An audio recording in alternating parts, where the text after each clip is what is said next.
여러분 오늘 제목이 뭐죠? 예? 전과 후입니다. 전과 후. Before and after. 어디서 많이 보지 않았어요? 광고에서 많이 보셨죠? 광고에서. 성형외과 광고지에 보면 Before and after를 이렇게 교묘하게 대조를 해놨고, 또 다이어트 광고 할 때도 그렇죠. 다이어트 광고 할 때도 Before and after 해갖고 이 배가 이렇게 완팩이었던 것이 애프터 식스팩으로 바뀌는 뭐 이런 것들을 그려놓습니다. 이 광고는 애프터를 더 극대화하기 위해서, 더 빛나게 하기 위해서 이전에 그 초라했던 상태들을 같이 보여주는 겁니다. 그래서 이전에는 이랬는데 이렇게 됩니다. 이런 거죠. 무엇을 통해서? 우리의 제품을 통해서, 우리의 시술을 통해서, 우리의 운동을 통해서 이렇게 바뀝니다라는 겁니다. 근데 여러분, 신앙도 그렇습니다. 신앙도 우리는 이 중생이라는 순간을 통해서 비포와 애프터로 구분이 됩니다. 중생이라는 말이 좀 어려운 단어일 수 있는데, 다시 태어난다, born again, 거듭난다, 이런 의미입니다. 이 중생이라는 것은 그냥 우리의 몸을 좀 새롭게 단장한다, 아니면 우리의 옷을 리폼하듯이 좀 고쳐 입는다, 뭐 이런 것이 아니라 완전히 죽었다가 다시 살아난다. 그러니까 새 사람이 된다, 이런 의미가 born again, 거듭남, 중생입니다. 사도 바울이 그 대표적인 예를 보여주고 있는데, 사도 바울은 율법 안에서 태어났고 율법으로 자랐고 율법을 배웠고 율법에 능통해서 율법을 철저하게 지켰던 바리새인 중에 바리새인이 사도 바울입니다. 그래서 예수님의 가르침과 예수님의 제자들의 수가 점점 많아지는 것에 대해서 아주 극도로 분노했던 인물이 바로 사도 바울입니다. 그래서 아무 죄가 없이도 돌에 맞아 죽어가는 스데반 집사님을 눈앞에서 바라보면서도 그가 돌에 맞아 죽는 것이 마땅하다, 이렇게 여겼던 사람이 사도 바울이죠.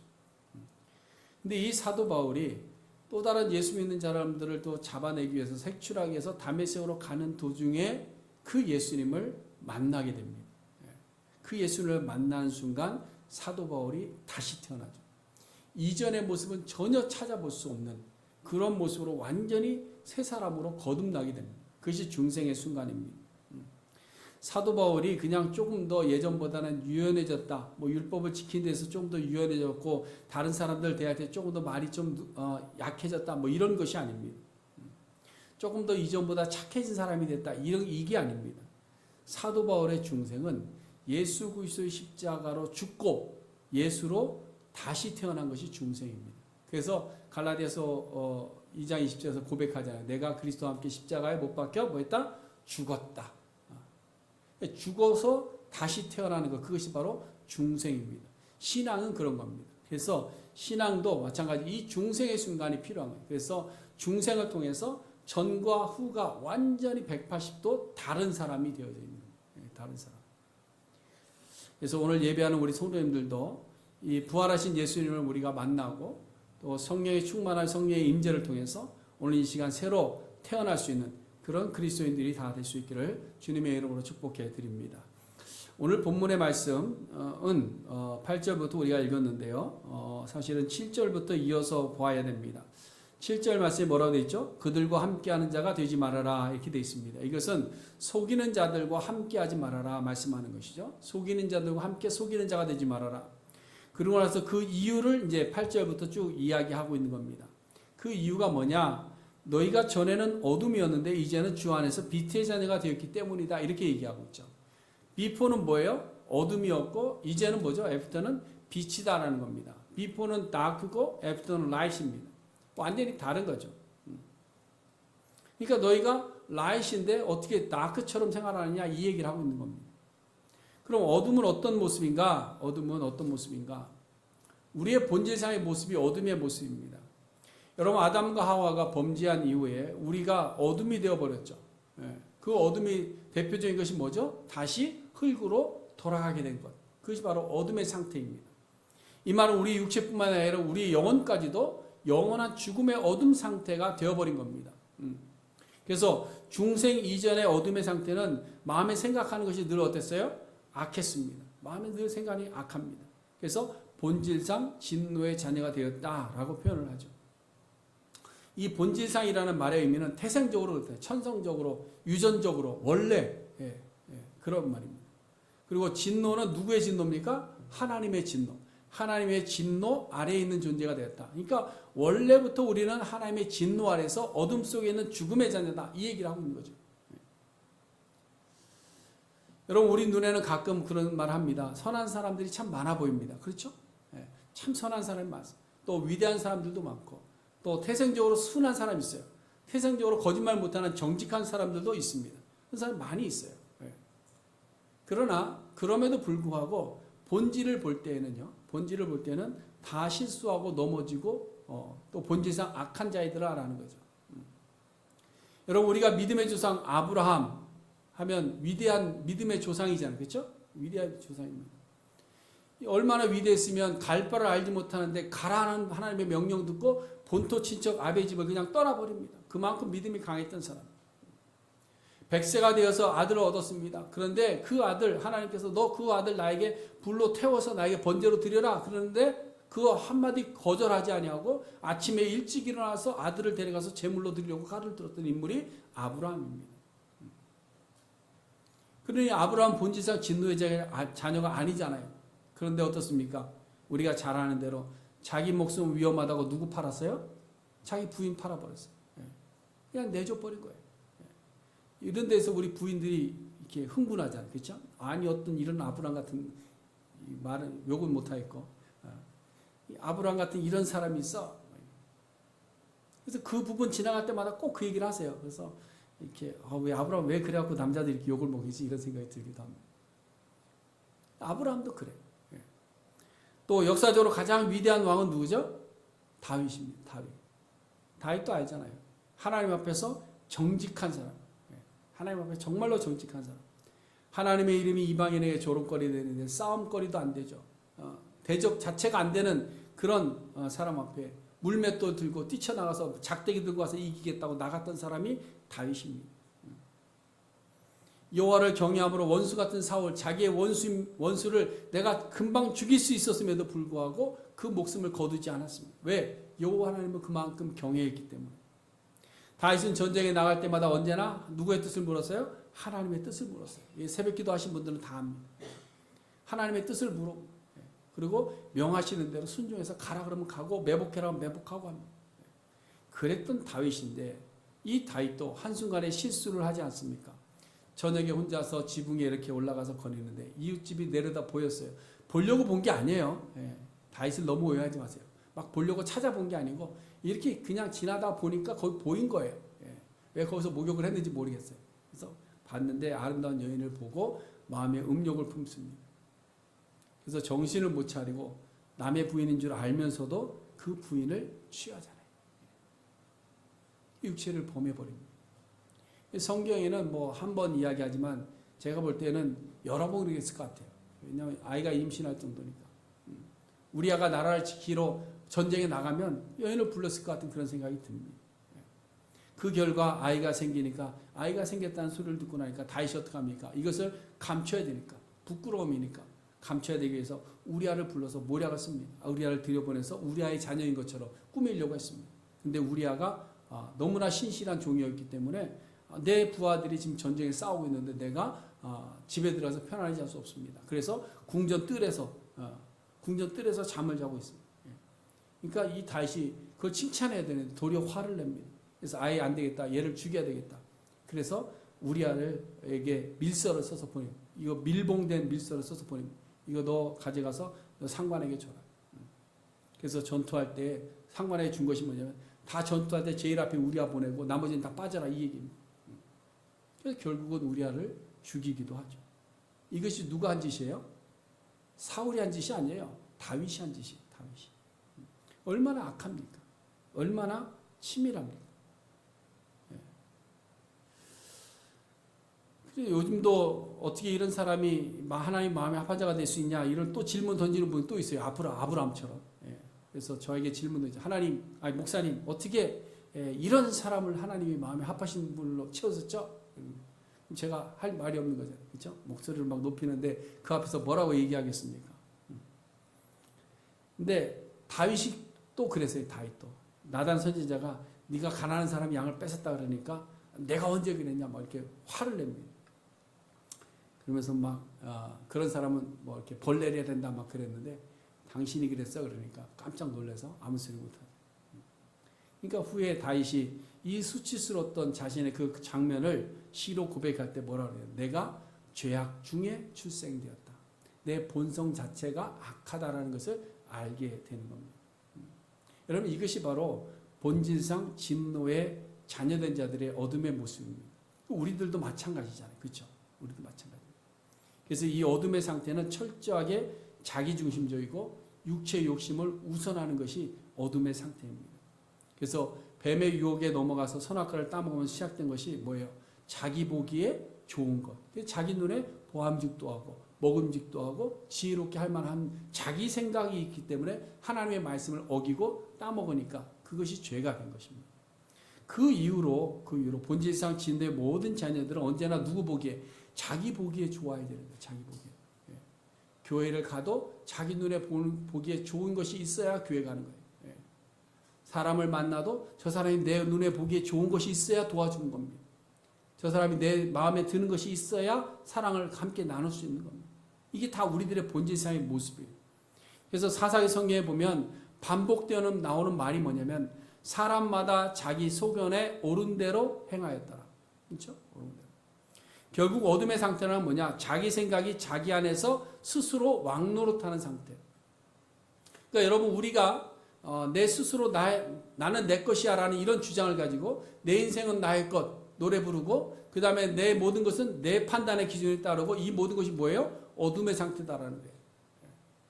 좀 아직도 그러면 뭐야 이거? 이렇게 의아해하시는 분들이 있습니다. 근데 우리의 상태가 그렇다는 거예요. 원래 상태가. 그래서 이 어둠의 상태에 있으면 누군가 다른 사람을 내 마음의 왕으로 모시질 않습니다. 누구 말 듣는 걸 굉장히 싫어하죠. 누구 지시받는 거 싫어합니다. 누가 하라 그러면 잘 안 합니다. 그 대표적인 예가 모세 형제들이잖아요. 아론과 미리암의 모세를 대적할 때 어땠어요? 야, 여호와께서 모세와만 대화하느냐? 너와만 대화하냐? 우리도 말씀하신다. 그러면서 반역하는 거예요. 창세기 19장에 보니까 삼촌 아브라함을 떠나서 이제 소돔을 택했던 롯에게 하나님의 사자가 찾아왔습니다. 찾아왔을 때 동네에 많은 남자들이 몰려들었어요. 야, 그 남자 끌어내라. 우리가 그 사람과 성적인 관계를 맺고 싶다. 그래서 막 끌어내라고 그랬어요. 막 달려들었을 때 롯이 훈계합니다. 야, 너희들이 그러면 안 된다. 이 사람이 이렇게 악하게 하면 안 된다. 그래서 막 가르치려고 그랬어요. 그때 이 몰려든 사람들이 뭐라 그랬느냐? 내가 우리의 법관이 되려고 한다. 네가 왜 나를 가르치려고 그래? 이런 거죠. 내가 왜 너의 가르침을 들어야 돼? 너의 말을 왜 들어야 돼? 이런 겁니다. 왜 그러냐? 악한 어둠의 상태에 있는 모든 사람들의 생각 자체가 거기에 있기 때문입니다. 여러분 어둠에 속해서 자기 중심적인 존재가 된 우리는 누구 밑에 들어간 거 싫어합니다. 누구 말 듣고 하는 것을 싫어합니다. 누구의 말을 듣고 그 말대로 해야만 하는 것에 대해서 굉장히 강한 반발심을 가지고 있습니다. 그래서 꼭 하라고 그러면 안 하죠. 그렇죠? 하라면 안 해요. 이상하게 하라면 안 해요. 하지 말라면 또 잘해. 가만두면 잘하는데 하라고는 안 해. 이 청개구리. 우리 안에 어둠의 모습이 있기 때문에 그래요. 여러분 음행의 마음이 우리 안에 없다고 누가 장담하겠습니까? 그렇잖아요. 나는 아니야. 나는 오매불망 이렇게. 아니에요. 사람의 마음에 다 음욕이 있어요. 그래서 예수님께서 뭐라고 이야기하셨죠? 여인을 보고 음욕을 마음에 품는 것만으로 뭐다? 가늠한 것이다. 더러운 우상을 자기에게 유익하다 하면서 거절하지 않습니다. 우리 안에 탐욕이 없는 사람이 없어요. 욕심이 다 있어요. 뭔가 다 가지고 싶어요. 어린아이들을 보면 그렇잖아요. 나면서부터 뭐가 있어요? 탐욕이 있어요. 탐욕이 있습니다.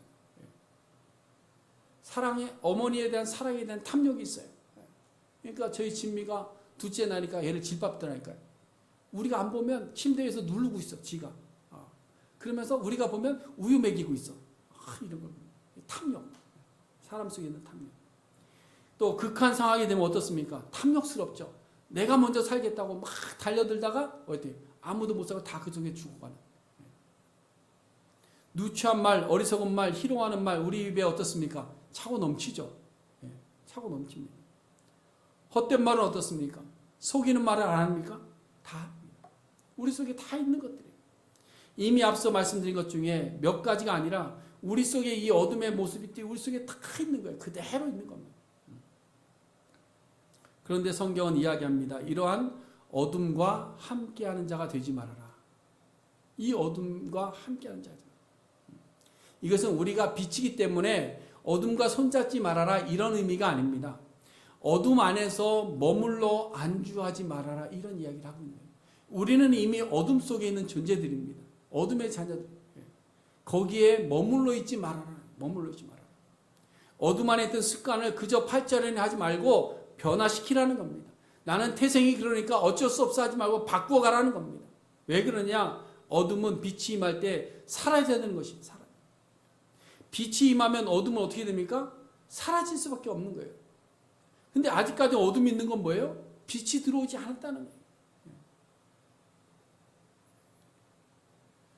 그럼 빛은 뭐냐? 우리가 어둠을 물리치기 위해서 어떻게 해야 되느냐? 빛이 우리 안에 필요한 빛. 예수님께서 사랑하셨던 제자로 알려진 야고보의 동생 사도 요한이 요한일서를 기록했는데요.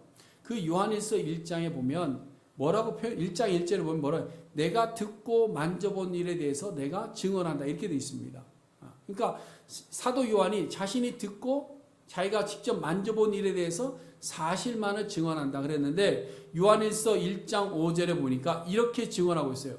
하나님이 빛이시다 이렇게. 그러니까 누가 빛이냐? 하나님이 빛이시라는 거예요. 이 말은 사도 요한이 한 말이 아니라 예수님께서 공생의 기간에 제자들에게 가르치셨던 말입니다. 요한복음 8장에 보니까 예수님께서 가늠하다 잡혀온 여인을 돌려보냅니다. 그 이후에 제자들이 하신 말씀이 뭐냐? 나는 세상의 뭐다? 빛이다 이렇게 얘기해요. 나는 세상의 빛이니 나를 따르는 자는 어둠에 다니지 아니하고 생명의 빛을 얻을 것이다. 그러니까 예수 그리스도를 믿음으로 말미암아 우리가 뭘 얻는다는 거예요? 생명의 빛을 얻게 된다. 그래서 예수 그리스도 우리의 마음에 영접하는 그 중생의 순간을 통해서 우리 속에서 어둠을 물리칠 수 있다. 이 이야기를 하고 있는 겁니다. 그래서 사도 요한은 요한일서에서도 하나님의 빛이라는 말을 그대로 증언하고 있고요. 오늘 본문에서도 사도 바울이 말하는 이 빛이라는 것이 바로 하나님을 의미하고 있습니다. 그래서 오늘 본문을 잘 보시면 8절 보세요. 너희가 전에는 어둠이었다. 이렇게, 그러니까 너희가 어둠이다. 이렇게 얘기합니다. 그렇죠? 근데 빛에 대해서는 너희가 빛이라 이렇게 말하지 않고 너희가 주 안에서 빛이다. 이렇게 얘기합니다. 그렇죠? 예수 안에 있을 때에 너희가 빛이다. 이 말은 우리 스스로 빛이 되지는 못한다. 우리 스스로는 빛의 존재가 될 수 없다. 그러나 예수 안에 있을 때에 우리가 빛의 자녀가 될 수 있다. 이 얘기를 하고 있는 겁니다. 그래서 예수 그리스도를 믿는 자마다 무엇을 얻을까요? 구원을 얻습니다. 믿으십니까? 예수 그리스도를 우리의 입으로 시인하고 믿을 때에 우리가 구원을 받는 거예요. 예. 그 순간이 어떤 순간이냐? 하나님이 천지를 창조하시는 순간입니다. 어둠에 빛이 비추는 순간입니다. 어둠 가운데 하나님께서 빛이 있으라 하심에 빛이 있었고 그 가운데 생명이 시작된 것이죠. 예. 그것처럼 우리가 예수 그리스도를 영접하고 믿는 그 순간에 우리에게 하나님의 빛이 임하는 생명이 시작되는 그 첫 시작이다라는 거예요. 그래서 고린도후서 4장에 보면 하나님께서 어두운 데에 빛이 비추라 말씀하신 것처럼 하나님께서 예수 그리스도의 얼굴에 있는 하나님의 영광의 빛을 우리 마음에 비추어 주셨다. 하나님의 그 영광의 빛을 어둠 가운데 죽어있는 우리에게 예수 그리스도를 통해서 비추어 주셨다라는 사실이에요. 그래서 우리가 어둠의 자녀에서 빛의 자녀로 옮겨갈 수 있는 겁니다. 그러므로 우리가 예수 그리스도를 믿고 거듭난 성도가 될 때에 어둠에서 빛으로 옮기고 죽음에서 생명으로 일어나게 되고 이러한 변화의 순간을 우리는 중생, 거듭남이다 말하는 거예요. 그래서 우리에게 중생의 순간이 중요한 겁니다. 그래서 우리가 예수를 만나야 돼요. 예수를 만나야 돼요. 부활하신 예수 그리스도를 우리의 마음으로 영접해야 돼요. 그러면 이렇게 빛 대신 예수 그리스도 우리의 마음에 영접하고 중생하게 되면 우리의 삶이 어떻게 변하게 되는가? 오늘 본문에 보니까 세 가지를 이야기합니다. 첫 번째는 착해집니다. 빛이신 예수님께서 착하셨기 때문에 그래요.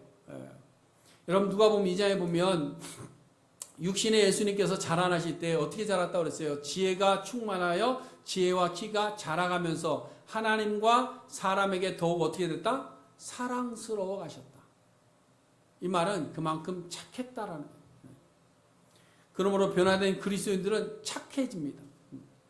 첫 번째가 그래요. 변화되면 착해집니다. 그래서 빛의 자녀는 자기중심적이 아니고 이타적인 삶을 살고 헌신적인 삶을 살고 희생적인 삶을 살기 때문에 착할 수밖에 없는 거예요.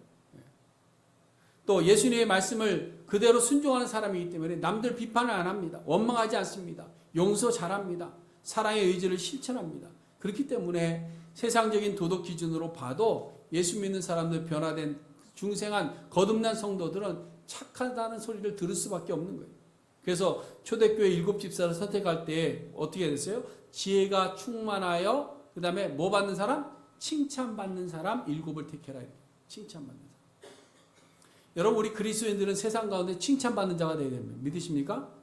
여러분들은 세상 가운데 칭찬받고 계십니까? 아니면 욕먹고 계십니까? 욕먹고 있으면 안 되는 거예요. 칭찬을 드려요. 칭찬. 아, 저 사람은 법 없어도 살 수 있는 사람이야. 저 사람 정말 솔직한 사람이야. 거짓이 없는 사람이야. 뒤끝이 없는 사람이야. 깨끗한 사람이야. 이런 소리를 들을 사람이야. 그리스도인들. 왜냐하면 그 통해서 우리의 거듭난 모습이 드러나기 때문에 그렇죠. 그 다음에 두 번째로 이야기하는 것이 의롭다, 의로워진다 이렇게. 근데 여러분 여기는 조금 우리가 생각해 봐야 되는 것이 뭐냐면 이 땅에 의인이 있어요, 없어요? 의인은 하나도 없다 그랬습니다. 그럼 어떻게 우리가 의로움의 열매를 맺을 수 있을까? 여기서 의롭다란 말의 의미는 뭐냐? 칭의, 의롭다라고 인정해준다 이런 뜻입니다. 내가 너를 의롭다라고 인정해줄게, 내가 의롭다라고 칭해줄게, 말해줄게 이런 겁니다. 우리의 육체적 삶이 의로울 수 없습니다. 그러나 예수 그리스도의 보혈로 우리가 깨끗함을 받을 때에 우리를 하나님께서 아 그래 너에게 허물이 있고 추함도 있고 더러운 과거의 모습도 있지만 내가 너를 의롭다라고 인정해 줄게 라고 말씀하고 있는 거예요. 다시 말해서 우리가 거듭난 성도가 될 때 우리는 하나님의 말씀에 대한 믿음과 확신으로 말씀대로 순종하는 자가 됩니다. 그것이 바로 의로워진다라는 의미입니다. 그러니까 세상적 정의, 세상적인 의로움이 아니라 우리는 하나님 앞에서 의롭다라고 인정받은 자가 된다는 사실이에요. 그 다음에 세 번째가 뭐냐면 진실함을 이야기합니다. 진실함. 이게 진실이라는 말은 진리라는 뜻입니다. 진리. 거짓말과 참말의 구분은 하나님의 말씀과 사람의 말로 이렇게 구분할 수 있는데요. 어둠의 자녀는 사람의 말을 진리로 둔갑시킵니다. 우리의 경험이라든지 우리가 아는 지식이라든지 우리가 배운 것들을 가지고 그것이 진리라고 이야기합니다. 그러나 빛의 자녀는 그것보다 뛰어넘어서 하나님의 말씀만이 진리라고 이야기하는 거예요. 하나님의 말씀만. 여기에 차이가 있는 겁니다. 그래서 요한복음 8장 32절에 보면 진리가 너희를 자유롭게 한다 이런 말씀합니다. 진리가 우리를 자유롭게 한다. 진리가 우리를 어떻게 자유롭게 하느냐? 이 말씀의 의미를 이해하려고 하면 그 앞에 전제를 봐야 됩니다. 31절 말씀에 보면 요한복음 8장 31절에 보면요. 너희가 내 말에 거하면 참으로 내 제자가 된다. 이것이 전제입니다. 너희가 내 말에 거하면 내 제자가 되고 내 제자가 되었을 때 그 말씀 안에서 진리를 알게 되고 그 알게 된 진리가 너희를 세상 가운데서 자유케 한다. 이 얘기입니다. 그러니까 우리는 뒤에 것만 보면 안 되는 겁니다. 앞에서부터 봐야 돼요. 먼저는 뭐죠? 예수를 영접하고 예수님의 제자가 되고 그 다음에 뭐죠? 그 안에서 하나님의 말씀을 알아가고 알아서 발견한 그 진리가 우리 마음속에 자유함을 가져다 줄 때 그것이 바로 진리가 우리를 자유케 하는 모습입니다. 그러므로 여기서 진리, 진실함이라는 것은 우리가 흔히 말하는 솔직한 사람 이런 것이 문제가 아니고요. 하나님의 말씀의 진리를 있는 그대로 따르는 사람 이렇게 되는 거예요. 그래서 하나님의 말씀하신 것에 대해서 토를 달지 않는 하나님의 말씀하신 것을 이해하는 겁니다. 하나님의 말씀을 순종하는데 그것이 부담이 되지 않는 거죠. 우리가 어떻게 매번 이렇게 예배를 드릴 수 있어요? 우리가 어떻게 매번 하나님께 물질을 다 드릴 수 있어요? 어떻게 다 우리가 순종할 수 있어요? 우리 인간적인 생각입니다. 그러나 하나님의 말씀이라고 한다면 순종하는 모습이 우리 마음속에 기쁨이 될 때, 그것이 바로 거듭난 성도들에게 나타나는 삶의 모습입니다. 그래서 우리가 이렇게 빛의 자녀가 되어서 착하고 의롭고 진실한 삶을 살게 될 때에 가장 기뻐하시는 분이 누구냐? 바로 하나님이십니다. 그래서 오늘 10절에 보니까 빛의 자녀들은 어떻게 되느냐? 주를 기쁘시게 할 것이 무엇인가? 시험해 봐라. 하나님을 기쁘시게 할 것이 무엇인지를 시험해봐라. 내가 진실함과 착함과 의로움으로 살아갈 때 하나님이 정말로 기뻐하시는지를 시험해봐라. 이것은 잘 모르니까 확신이 들 때까지 테스트해봐라 이런 의미가 아니라 강한 확신에서 나오는 말이에요. 강한 확신에서. 반드시 그럴 것이다 라는 거예요. 반드시 그렇다라는 겁니다. 여러분 우리가 구약 성경 말라기에 보면 온전한 11조에 대해서 이야기합니다. 온전한 11조를 드리라. 그런데 온전한 11조로 뭐하라 그랬어요? 나를 시험해봐라. 이렇게 시험해봐라. 이것은 해보고 안 되면 말하라 이 얘기가 아니라 반드시 그렇게 하나님께서 하신다라는 것을 이야기하고 있는 거예요. 그래서 사람의 제일된 목적은 하나님을 영화롭게 하는 것과 그를 영원토록 즐거워하는 것입니다. 근데 그것이 어디에서 오느냐? 이것이 모든 사람들에게 동의되는 것이 아니고요. 믿는 변화된 사람들에게만 다가오는 겁니다. 어둠의 자녀들이 이런 생각하지 않습니다. 세상 사람들한테 물어보세요. 당신의 삶의 목적이 하나님을 영화롭게 하는 것입니다. 라고 이야기하면 뭐예요? 뭔 이런 소리 하고 있어. 내가 사는 목적은 우리의 가정 속에 많은 물질을 가지고 행복하게 사는 게 내 목적이야. 그냥 이게 내가 가진 것 가지고 열심히 즐기고 살다 나는 가는 게 나의 목적이야. 아니면 나는 정치적으로 또 큰 업적을 이루는 게 내 목적. 이런 게 우리들의 삶의 목적이 되지. 어떻게 우리의 목적이 하나님을 영화롭게 하는 거냐. 어둠의 사람들은 이것을 이해하지 못합니다. 그러나 거듭난 성도들은 이 진리를 압니다. 이 진리를 아는. 그래서 이 진리 안에서 자유하는 겁니다. 아, 나의 삶이 오직 하나님의 영광을 위한 삶을 사는 것이 나의 삶의 목적이라는 것을 알게 되는 거예요. 무엇을 통해서? 거듭남의 순간을 통해서. 사랑하는 성도 여러분, 전의 모습과 후의 모습을 말씀을 드렸는데 여러분 우리는 전과 후 어떤 삶을 살기를 원하십니까? 그냥 전에 있는 삶이 아직도 좋으십니까? 아니면 후의 삶을 살기를 원하십니까? 전에는 어둠이고 후에는 빛입니다. 전에는 영원한 죽음이고 후에는 영원한 생명이고 어떤 삶을 살아가시겠습니까? 이 자리에 모인 우리 모든 성도님들이 빛의 자녀로서 삶을 살게 되기를 간절히 소망해 드립니다. 그러기 위해서 우리에게 필요한 것이 바로 거듭남의 순간입니다. 거듭남의 순간. 여러분 형태만 교인이 되는 것이 아닙니다. 제가 왜 자꾸 이런 말씀을 반복해서 드리는가 하면 오늘날에 이렇게 모양만 가지고 있는 교인들이 너무나 많기 때문에 그래요. 형태만 교인이 되는 것 아니고 모양만 세례자가 되는 것 아니고 그냥 입술로만 거룩한 말을 하는 것이 아니고 그냥 직분만 가지고 있는 것이 아니라 born again, 다시 태어나요. 물과 성령으로 다시 태어날 때에 우리가 예수 안에서 빛이 되고 빛의 자녀가 될 줄로 믿습니다. 성령님께서는 지금도 저와 여러분들을 부르시고 계십니다. 지금도 우리에게 말씀하고 계십니다. 그러므로 이제 우리가 이 말씀의 진리를 알고 거듭난 성도가 되어서 빛의 자녀로 살게 되기를 바랍니다. 빛의 자녀답게 살아서 우리의 삶의 전과 후가 완전히 바뀌어진 그 모든 모습을 누구에게? 아직도 어둠에 있는 사람들에게 그대로 보여주는 겁니다. 나의 전의 모습과 후의 모습. 사도 바울이 복음 전하는 것 다른 것 아닙니다. 자신의 전의 모습과 후의 모습을 다메섹 도상에서 예수를 만났을 때 중심으로 해서 그 모습만 계속 전하고 다닌 거예요. 내가 이렇게 변했다. 내가 이렇게 변했다. 내가 이런 사람이었는데 예수를 만나니 내가 이렇게 되었다라는 것을 전하. 그것이 전도입니다. 다른 게 전도가 아니에요. 우리가 이 복음을 전하며 살아가는 우리 모두가 될 수 있기를 주님의 이름으로 간절히 축원해 드립니다. 기도하겠습니다.